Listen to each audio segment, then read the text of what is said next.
a service of CNC Worldwide. CNC podcasts are a service of CNC News. Voters in the Greece Central School District made it 2 out of 3 Tuesday night, approving a $35 million capital project to modernize all 17 Greece schools and $207,000 for a land purchase, but they shot down plans to spend $8.5 million for a district-wide athletic stadium on the Arcadia campus.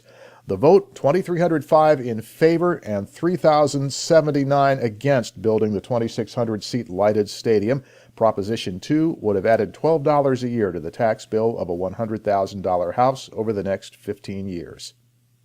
Rochester police didn't have far to go when a man was shot Tuesday afternoon on the east side. It happened on Upper Falls Boulevard at Joseph Avenue, so close to the East Division Patrol Office that officers working there heard the shots and were able to detain several people before they could run. They've charged 2 of those men, one with second-degree assault and one with criminal possession of a weapon. The 23-year-old victim is recovering from a leg wound at Strong Memorial Hospital.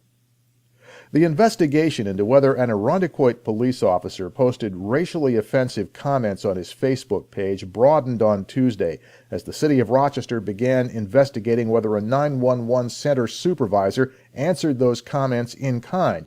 Both the Irondequoit officer and the 911 supervisor are suspended pending the outcome of these investigations.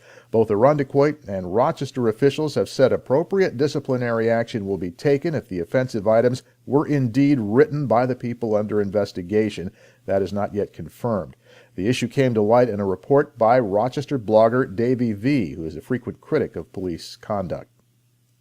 Orleans County Sheriff Scott Hess says the man shot to death when he exchanged gunfire with a deputy last weekend was carrying a stolen .45 caliber pistol.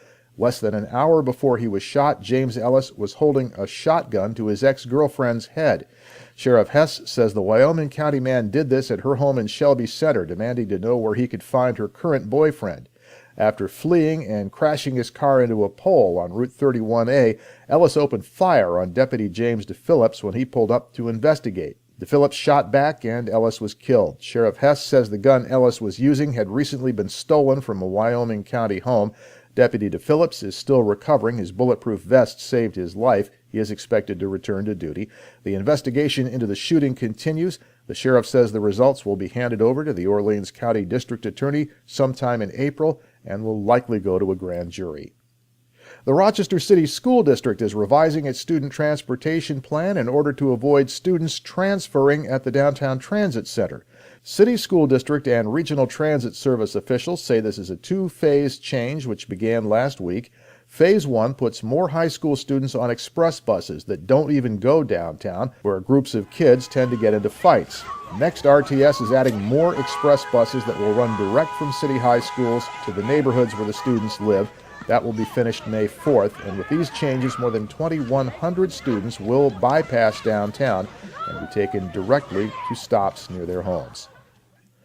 The 14th edition of the Xerox Rochester International Jazz Festival will bring more artists and more venues to Rochester starting June 19th. Producer Mark Iacone says there will be 19 venues over the 9 days of the festival. Jazz artists from 18 countries in addition to the U.S. will be in Rochester. There will be 93 free shows and events in addition to the headliners. The final headliner, just announced, will be the Steve Gadd Band's 70th birthday celebration, and they'll perform Friday, June 26th at the Eastman Theater. Your next CNC podcast is whenever you click on one of these pages, and we post updates as necessary. I'm Bud Lowell, CNC News.